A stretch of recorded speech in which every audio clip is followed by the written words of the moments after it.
Angka di layar itu terus bergerak pelan. Sejauh itu, dengan jarak 23 miliar kilometer, Voyager masih berbicara pada bumi.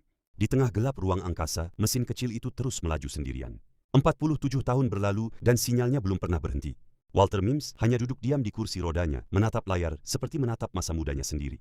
Di balik matanya yang lelah, ada kenangan puluhan tahun yang belum benar-benar pergi. Nadia memiringkan kepala sambil menggigit apel kecilnya. Ia belum benar-benar mengerti kenapa kakeknya menatap angka itu seolah sedang melihat sesuatu yang hidup. Walter bercerita, dulu, waktu tangannya masih cukup kuat untuk membangun mesin itu.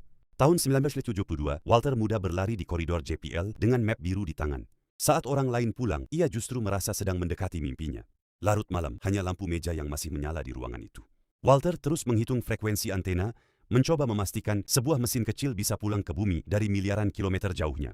Tahun 2012, Walter duduk sendirian di depan televisi saat Voyager melewati batas tata surya. Ia menangis diam-diam karena sesuatu yang pernah ia sentuh dengan tangannya sendiri ternyata berhasil mencapai bintang.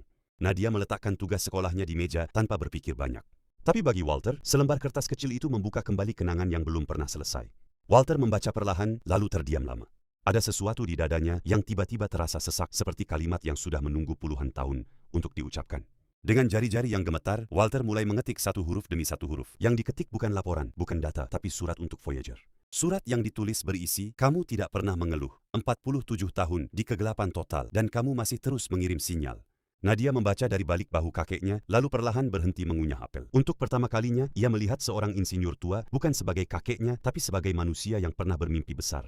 Walter menekan tombol kirim dengan pelan, lalu ia menutup mata seolah akhirnya berhasil melepaskan sesuatu yang ia simpan sejak tahun 1977.